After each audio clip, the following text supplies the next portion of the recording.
तो गाइज कल हमने देखा था एक पॉलिटी का क्वेश्चन जो यूपीएससी प्रीलिम 2026 में पूछा गया था। आज भी हम एक पॉलिटी का ही क्वेश्चन कर रहे हैं जो कि आर्टिकल 13 के बारे में पूछा है, जो हमारा फंडामेंटल राइट है। तो हम देखते कि इस क्वेश्चन में क्या पूछा है। तो इस बार ना यूपीएससी ने इस क्वेश्चन को थोड़ा अलग फॉर्म में पूछा है। जैसे कि यूपीएससी 2022 और 23 के बाद ना थोड़ा कुछ ना कुछ नया ट्राई कर रही है। तो हम अब देखते कि इस क्वेश्चन को क्या और कैसे दिया है। X was addressing a seminar on the meaning of term of law. Means कि एक्स जो है एक सेमिनार को एड्रेस कर रहा होता है, उसमें जो आर्टिकल 13 के अंडर जो लॉ है, टर्म लॉ है, उसका वो मीनिंग एक्सप्लेन कर रहा होता है। जो कॉन्स्टिट्यूशन ऑफ इंडिया में जो है वो वेरी कॉम्प्रिहेंसिव है। It included ordinances, orders, even rules and regulations.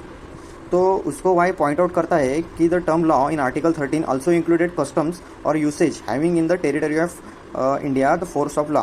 तो उसको एक्स जो है वो कन्विंस नहीं होता उसको। तो अब हम इसके ऑप्शन देखते हैं कि क्या क्या दिया है। इसमें ऑप्शन ए में दिया है कि X is correct in the interpretation of law including the view of non inclusion of custom. Option B में दिया है the view of Y that law included in the custom is not correct.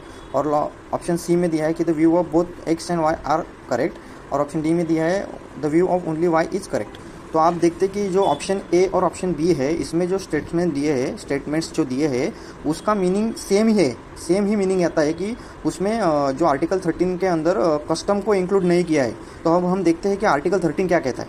तो article 13 कहता है Article 13 declares that all the laws that are inconsistent with or in a derogation of any of the fundamental rights shall be void, or the Supreme Court has the power to review it. That is, it is a doctrine of judicial review. और उसमें क्या क्या include किया है उसने, वो भी देखते हैं कि जो भी लॉज, परमानेंट लॉज जो पार्लियामेंट बनाता है और जो स्टेट लेजिस्लेचर बनाता है वो है। और उसमें टेम्पररी लॉज भी है जो ऑर्डिनेंसेस इशूज़ किए जाते हैं बाय प्रेसिडेंट और द गवर्नर्स। और जो डेलीगेटेड लेजिस्लेशन होता है, जो एग्जीक्यूटिव लेजिस्लेशन करता है, उसमें जो ऑर्डर आते हैं, बाय लॉ, रूल, रेगुलेशन और नोटिफिकेशन आता है। और non legislative source of law that is custom और usage having the force of law. तो ये भी उसमें इंक्लूड किया गया है, जो कि वाई का पॉइंट आउट किया गया है। तो उसको एक्स कन्विंस नहीं है। तो अब हम ऑप्शंस देखते हैं। तो उसमें जो ऑप्शन में ए स्टेटमेंट और बी स्टेटमेंट है वो दोनों भी गलत होते हैं, क्योंकि दोनों का मीनिंग सेम ही है जो नॉन इंक्लूजन ऑफ कस्टम है। और उसके बाद ऑप्शन सी है वो भी गलत होता है, क्योंकि उसमें एक्स और वाई का दोनों का करेक्ट दिया हुआ है। ऑप्शन डी में the only view of Y is correct, क्योंकि ना आप लास्ट सेंटेंस पढ़िए, to which X was not convinced.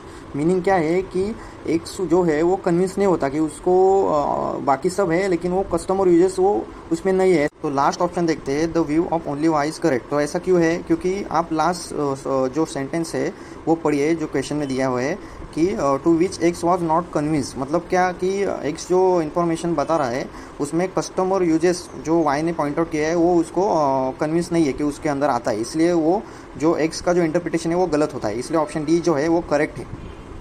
तो इस बार इस क्वेश्चन को यूपीएससी ने स्टेटमेंट बेस्ड ना देके इसको थोड़ा लाइवली फॉर्म में पूछा है, जैसे कि एक्स और वाई के फॉर्म में। तो ये क्वेश्चन पैटर्न यूपीएससी 2026 में नया है। तो आप थोड़ा सा इसको देख लीजिएगा। Thank you.